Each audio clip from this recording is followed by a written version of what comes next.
donc il a une formation universitaire. Et Laure, elle, est la fille d'un ingénieur très capable, aussi un peu un inventeur qui avait amélioré la technique pour fabriquer du sel fin, du sel de cuisine, à partir du gros sel. Et donc, ses parents, en fait, habitaient au moment de leur mariage Ruppelmonde. Ruppelmonde, c'est le long de l'Escaut, un peu au sud d'Anvers, où il y avait une saunerie, une zoutziederij en néerlandais, donc où on fabriquait du sel. Mais Monsieur Wascher était plus que ça. Il était aussi un homme d'affaires, en ce sens qu'il était administrateur de société et que c'était aussi quelqu'un qui investissait, qui achetait des actions. Et il a eu, de ce point de vue, certainement une influence importante sur son gendre Alfred. Donc, de deux côtés, les familles sont des diplômés, des gens intelligents, capables, entreprenants. Ils ont un statut social et un patrimoine. Le couple Bouvier a ensuite eu deux fils, nés rapidement après le mariage, Jean-Noël et Jacques, à un an de distance. Et quelques années plus tard, ils se font construire une très belle maison de maître à Saint-Gilles. Et leur architecte est un architecte connu, c'est Adrien Blom. Alors, vous voyez ici une image de la terrasse qui donnait sur le jardin. Hélas, cette maison n'existe plus. Elle a été abattue. Mais il reste encore quelque chose du jardin et je vous montrerai tout à l'heure une image de ce petit restant de jardin qui est devenu un square. Demandons-nous maintenant ce que faisait Alfred Bouvier. Tout à l'heure, je vous ai dit qu'il était juriste et qu'il se présentait comme avocat. En réalité, il n'a jamais travaillé comme avocat. Ce que m'a confirmé le barreau de Bruxelles. Il a tenté de se présenter, il voulait être en fait aussi avocat à la cour d'appel de Bruxelles, et en réalité, on lui a refusé cela parce qu'il propose en fait d'incompatibilité. Il était en effet déjà administrateur délégué. Bon. Et donc, le document que vous voyez là nous montre un petit peu ce qu'il occupait. J'ai trouvé cet extrait dans un journal de 1913, et ça concerne donc la Belgo-Canadian Pulp and Paper Company, une société belgo-canadienne qui fabriquait de la pâte de bois et de la pâte de papier. Elle était située au Canada, mais le siège était à Bruxelles. Oui. Et donc, le conseil d'administration se réunissait à Bruxelles. Et qui trouve-t-on dans ce conseil d'administration? Eh bien, des gens importants, plusieurs banquiers, dont Georges de Lavelay, le fameux colonel Albertès, et puis notre Bouvier.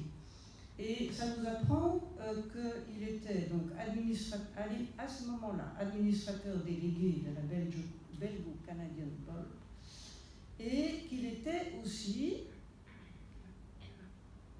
administrateur de la société anonyme des papeteries de Zaventem. Zaventem, notre commune voisine.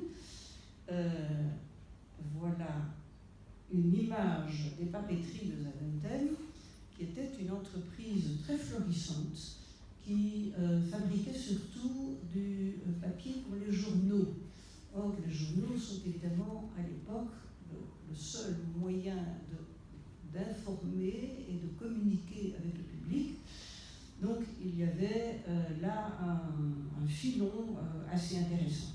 Alors, ces papeteries de Zaventem, il y avait toute une série de bâtiments, et peut-être que certains d'entre vous ont déjà vu ce qu'il en reste.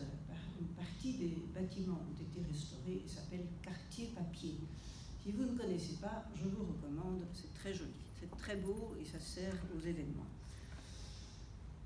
À droite, vous voyez une action des papeteries de Zaventem qui nous montre que Alfred Bouvier s'est occupé de cette société en fait jusqu'à la fin de sa vie, car cette action a été émise après 1944 et tout en bas, la signature à gauche est celle d'Alfred Bouvier. Bon, alors, je suis bien consciente que ce n'est là probablement qu'une petite partie de ce qu'il faisait. C'était très certainement un homme d'affaires à succès, un grand brasseur d'affaires, et c'est un aspect donc que nous devrons encore un petit peu creuser avant d'écrire une publication, ce que nous avons l'intention de faire.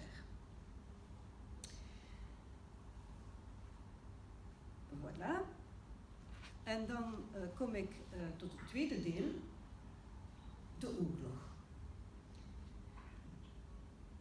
De internationale spanningen lopen op en alle mannen tussen 21 en 45 jaar worden onder de wapens geroepen. Ze worden gemobiliseerd.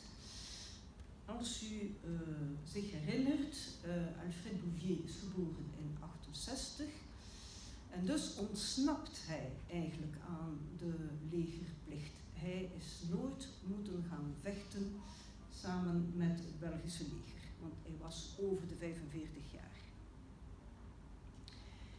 Ons land, hoewel neutraal, is toch aangevallen. Het Duitse leger is enorm sterk en wij worden helemaal onder de voet gelopen. Het leger trekt zich dan terug achter de IJzer en u kent natuurlijk het verhaal. Ons leger zal daarna gedurende 4 jaar stand houden en echt zijn best doen om dat klein stukje dat nog België mag heten en dat nog niet bezet is, om dit te behouden. Ja. Het land wordt bezet en de grenzen gaan onmiddellijk dicht. De handel wordt dus onderbroken, grondstoffen ontbreken, voedsel ontbreekt, want België importeerde voor de Eerste Wereldoorlog 75% van wat het land nodig had om de bevolking te voeden. De economie valt voor een groot deel stil. Veel mensen raken zonder werk, hebben dus geen inkomsten meer en de voedselprijzen die schieten natuurlijk de hoogte in. Dus er is een groot probleem en er is een echte crisis om voedsel binnen te halen. En tot slot gaat de regering ook in ballingschap als het ware, trekt zich terug in Frankrijk, nabij de haven in Saint-Adresse. Immédiatement, ja, nee, dan moet ik het... Oui, ça je dois dire en français. Je vais parfois me tromper, je vais me tromper au moins une fois, mais donc ici c'est un peu ambigu parce que le titre de la dia est en néerlandais, donc je dois parler français, mais il y a une citation en français. Donc, durant la Première Guerre mondiale, les blessés affluent rapidement. Ils sont tellement nombreux qu'il faut improviser des hôpitaux, qu'on appelait à l'époque ambulances. Donc ces ambulances étaient des hôpitaux de fortune qu'on installait dans de grandes maisons, des châteaux, et il y en a eu aussi une plutôt au Palais Royal à Bruxelles, sur la place Royale. Donc l'image que vous voyez ici est une des salles des grandes salles du Palais Royal qui a été transformée en salle d'hôpital.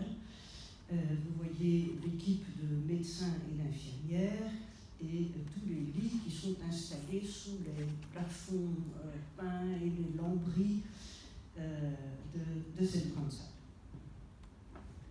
Alors, ce qui est intéressant, pourquoi est-ce que je nomme cette ambulance-là, eh bien, c'est que pour pouvoir fonctionner, cette ambulance, évidemment, cet hôpital avait évidemment besoin de moyens.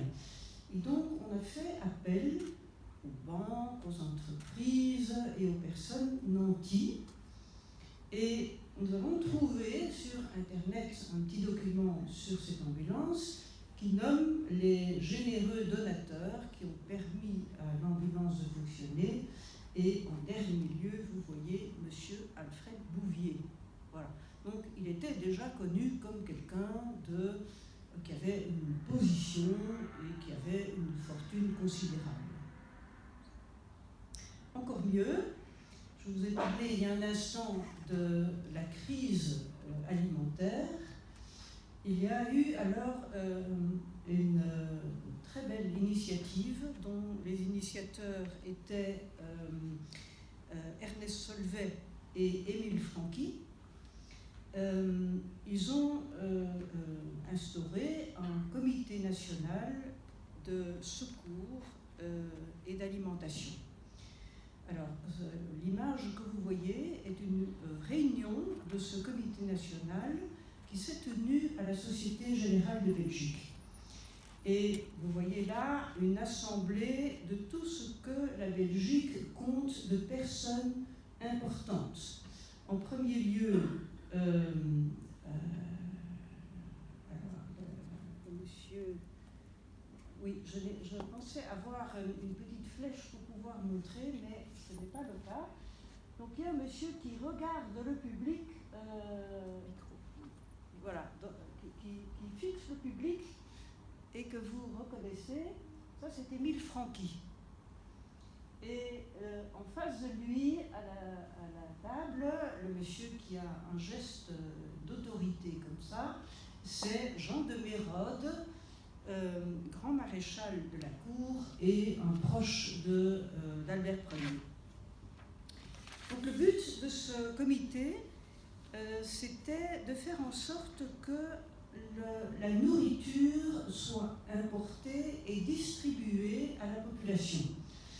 Et donc, en fait, cette importation était réglée à l'étranger par la Commission for Relief in Belgium, qui agissait donc à l'étranger, qui achetait des vivres, et il a fallu des négociations évidemment avec les Allemands pour que les Allemands ne réquisitionnent pas et ne s'emparent pas de la nourriture qui rentrait et qui était exclusivement destinée à la population civile.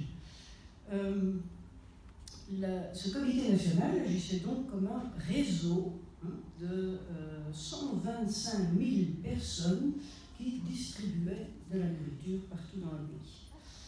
Alors, pourquoi est-ce que je vous montre cette image? Parce que sur cette image, on voit aussi Alfred Bouvier. Alors, c'est le barbu. Alors, vous voyez qu'il y a une ligne blanche, là, et il y a un barbu à gauche de la ligne blanche. Ça, c'est Alfred Bouvier. Vous voyez? Donc, voilà la preuve. Son nom figure au bas de la deuxième colonne, Alfred Bouvier, et on le voit encore une fois là à la gauche, toujours de la ligne. Donc c'est pour ça que je disais tout à l'heure, il me semble que les papeteries de Zaventem et la belgo-canadienne Paul Van Peek Company, c'est un peu pour faire partie de ce groupe de personnes très importantes en Belgique.